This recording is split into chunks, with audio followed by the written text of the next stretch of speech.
Hello everybody, and welcome to yet again another lightning talk. I appreciate your time and energy on a Friday. Is it still morning? Still morning. I'm Paul Lewis. I'm the Chief Technology Officer of Pythian, and we are going to have a nice, fun, interesting conversation with the CIO of Sanmina about their AI transformation, their AI journey, their AI implementation, and what in fact might look like in the future. I'm here with my very good friend Manesh Patel. Tell us a little bit about yourself, your background, and Sanmina itself. All right, thank you, Paul. My name is Manesh Patel. I'm CIO at Sanmina. Been at Sanmina over 20 years, and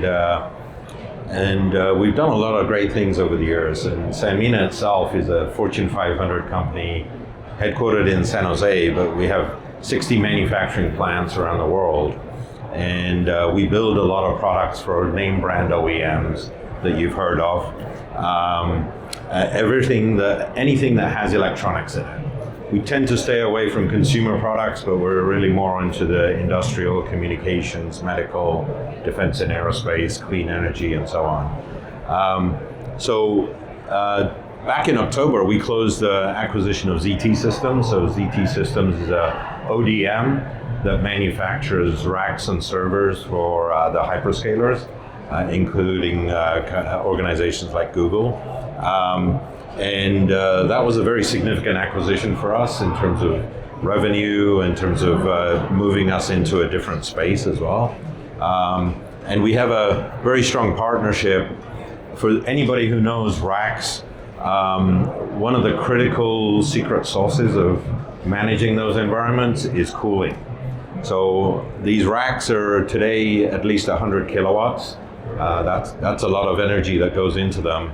And I'll talk about the future state of what's coming in racks, but cooling is central to everything that goes on. And you've been there, 4 weeks? Give or take, or are you employee number 3? No. I've been there over 20 years, but the company's about 40 years old, roughly. And you've got some hotspots. How big is your Guadalajara campus? Oh, no. So we have a very large presence in Guadalajara. It's very much a high-tech manufacturing hub in Mexico. 100 acres, we've got about 8 factories, and doing all sorts of different types of manufacturing. So everything from very low-level component to sheet metal, rack assembly, to very complex electronics. So if we think about a 4G or 5G base station, we do the full assembly for that for one of our customers there. That's an example. And medical is very big as well. So we do MRI machines, ultrasound machines, pretty complex systems assembly. $10 billion manufacturing organization. And it's not just manufacturing, because you have a whole bunch of supplies coming at you. You have a whole bunch of products going out. Supply chain management might be your biggest sort of burden of operations, not only the manufacturing itself. Any AI in there, or is the manual effort is perfectly fine? We're still at the early AI stages for supply chain. Yeah. We've got more AI in manufacturing and in other parts of the company, and we'll talk about that. But supply chain is a very big part of what we do. So if you think about an OEM that we may be manufacturing 1 or 2 products for them, and we have at least 100 OEM customers out there. Each one of those customers, each one of those product lines has its own supply chain. So we're literally managing hundreds of supply chains. So in terms of complexity, we're at least 2 orders of magnitude more complex than a regular OEM type of model. So huge complexity in supply chain, managing that end to end. So we spend a lot of time and energy and effort on that beyond the manufacturing. Now, I've been at Pythian for 5 years. Prior to that, I was the global CTO for Hitachi. So I'm intimately familiar with what we might refer to as OT, operational technology. Your role includes both the IT and the OT side. So if IT is all the internal systems, what the operations uses, the HR and the finance, OT is the 70 factories, all of the thousands of equipment, all of the telemetry that's created in there in order to create value. One could argue there is more IT and OT than IT and IT. Is that true of Sanmina? Absolutely, and for any of you who are in IT, you recognize that many organizations separate OT and IT, and historically that's been true of many companies. We in IT took on OT because we saw that as a gap. We stepped forward and took on that environment. So it's a very complex environment, as most of you know who understand OT. So we still have a ways to go. We've started to put in security and management and some of those things. But the reality of OT is all of the equipment that's on the shop floor, different manufacturers are building different capabilities into those equipment, and the technologies are very variable as well. So we had a very large supplier of equipment who had built in embedded Microsoft XP into their technology, and this was a few years ago, and we had to go back to them and say, look, you might want to change that, right? And so OT is a big challenge for IT organizations, but there's a lot of IT technology that can be applied to OT. And even simple things. So for every petabyte of IT, there's 20 petabytes of OT, right? Just in simple storage. It collects a lot more information. So let's do a little sort of innovation review. We like to think of it as the Rubik's Cube of innovation, right? So there's a people face, a process face, a product face, a privacy face, a regulatory face. Let's talk about sort of each one of those faces for you and where you are in your journey and where you want to be. So Google, philosophically, you were, Chrome user number 3. Or you were one of the original Google Next participants. Absolutely. So we've been a long-time Google Enterprise customer, probably one of the longest. We moved to Google Apps at the time back in 2009, and then we've continued that journey ever since then. And we knew back then Google was on a different trajectory to any other company, and we've realized that. And now what we're seeing is we're on a whole new trajectory with AI as well, with Gemini and so on. So Workspace, GCP, AI, Chrome, yeah. So we're one of the largest Chrome environments in the world. We have over 12,000 Chrome devices across our factories. We're looking to grow that.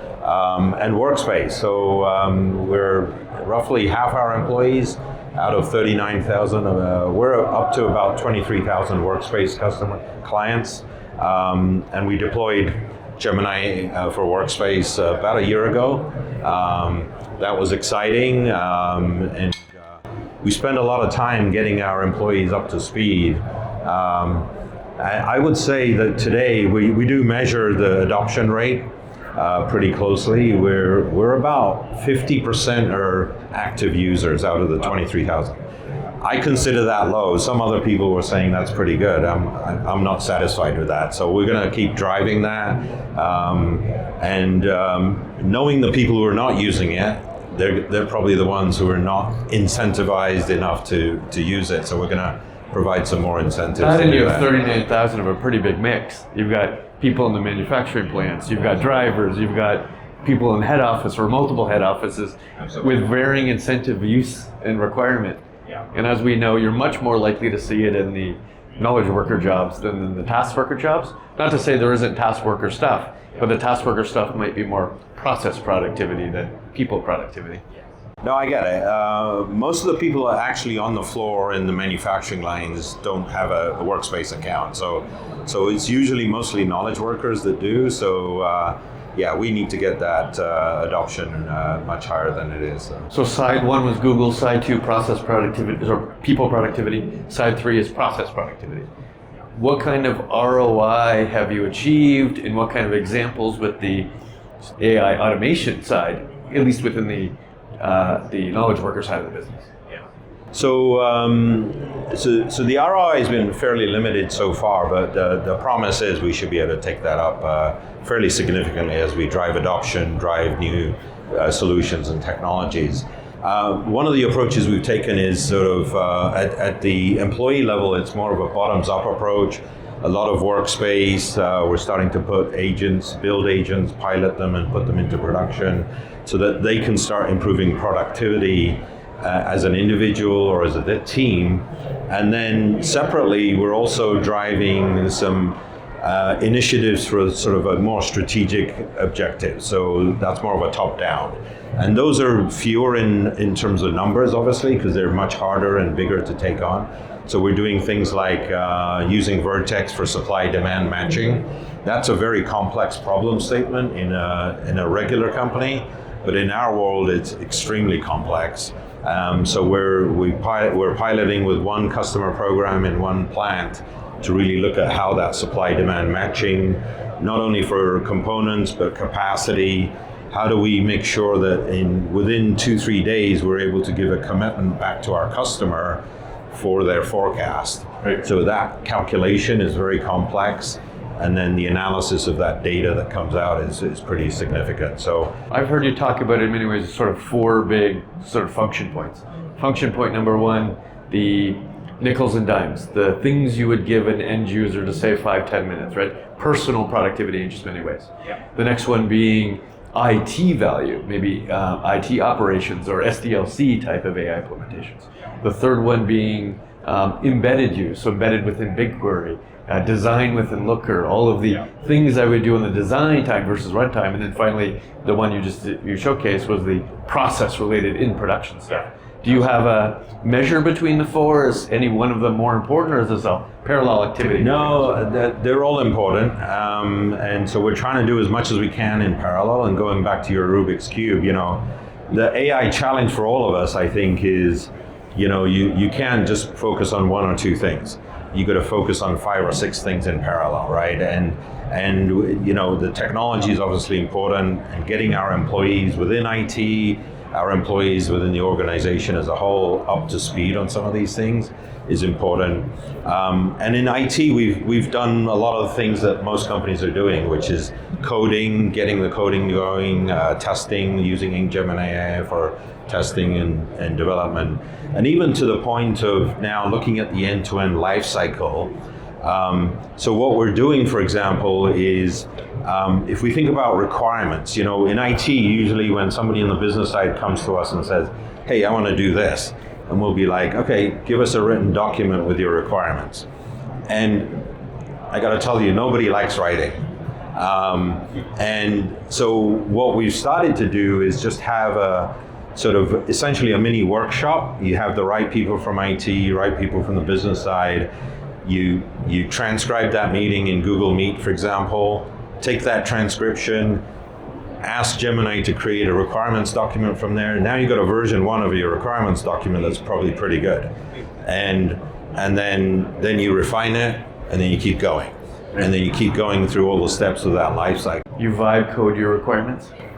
Yeah, we do a little bit of that so far, but not too much. But so now we can really shorten that whole end-to-end life cycle, not just the coding piece. Yeah, in many ways, when we talk about use cases, and we'll do like a prioritization session with Pythian and a customer, we will find 400 of them, and there are a lot of nickels and dimes.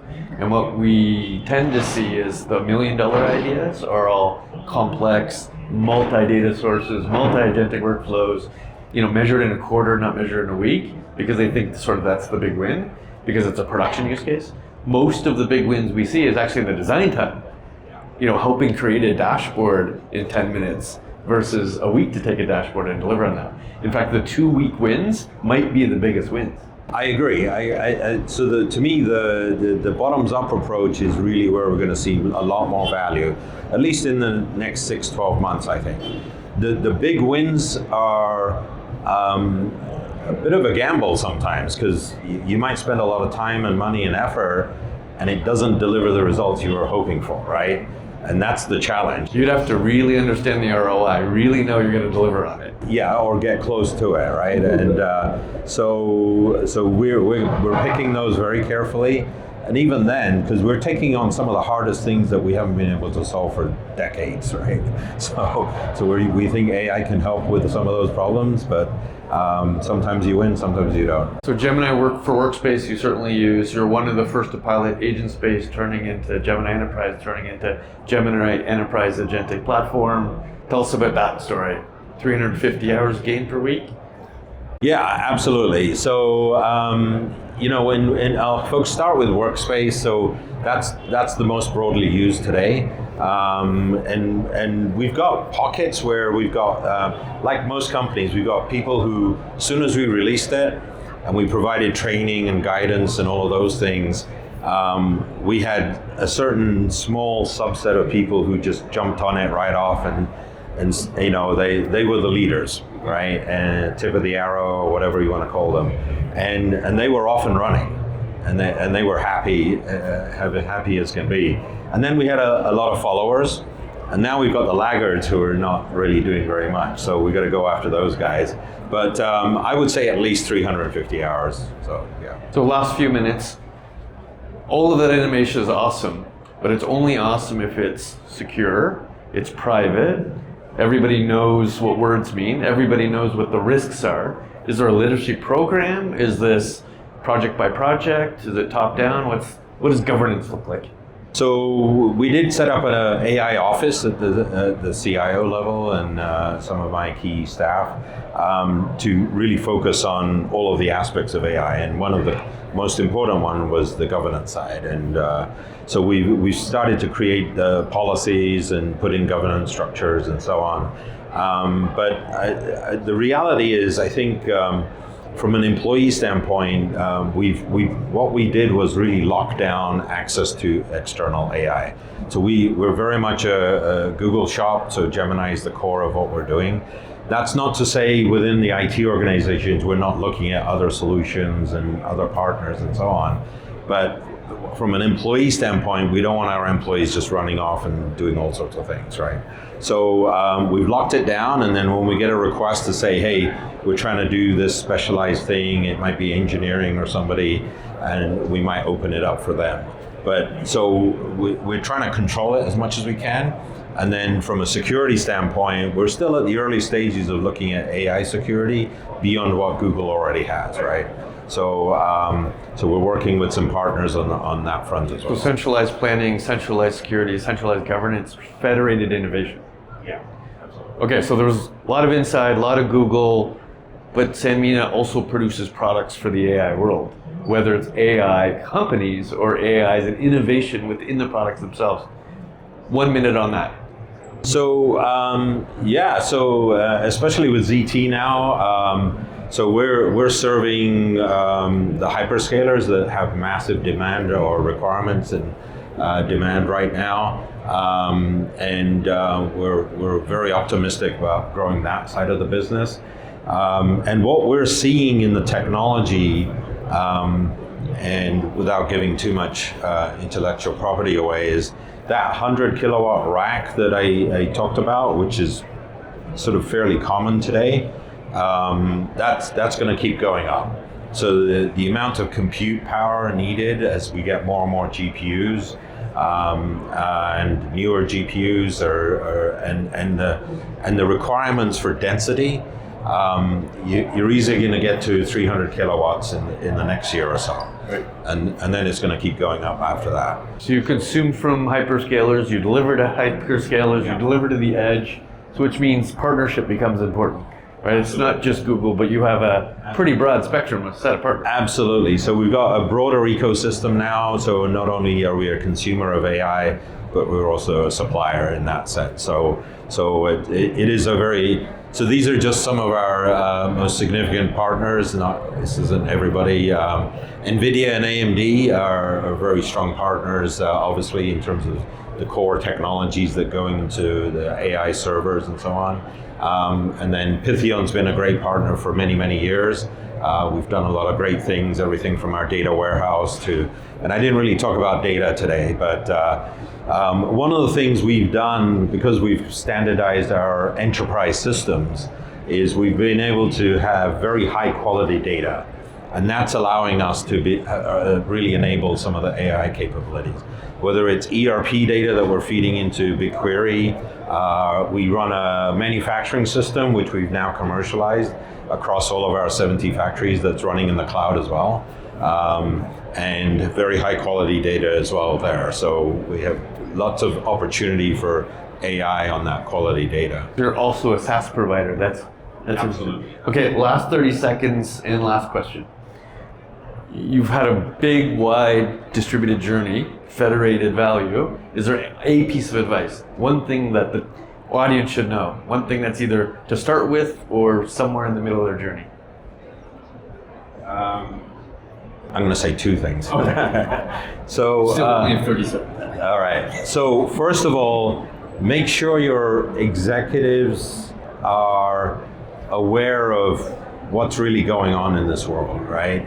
I think there are too many executives who are either afraid to ask or they don't really understand what's going on. Because if they don't understand it, it's very hard to get things approved and move things forward. So getting them educated, whether you do that internally or use partners or external providers, that's really important. Number two, AI is much harder than everybody thinks. You know, there's a lot of media out there that says it's easy. It's not. It's really hard. And so start small, get up to speed, get up the learning curve, and then build from there. Don't be in a hurry to just put agents out there or, you know, all sorts of things out there, because you'll create a bigger issue for yourself that then you'll have to spend a lot more time and energy cleaning up. So start small, take your time, and build it up. It is true that AI is the most academically challenging thing to ever happen to IT, by far. So learn, understand, research, prioritize, implement. Thanks very much. I'm Paul Lewis. You can reach me at Paul Lewis CTO or at Pythian.com or walk by our booth. And how can they find you, Manesh? I'm actually pretty hard to find, so I try keep a low profile. I'm on LinkedIn, but I don't really use a lot of LinkedIn. But. Find me first and I will pick you up. Thank you, everybody. Appreciate it. Thank you.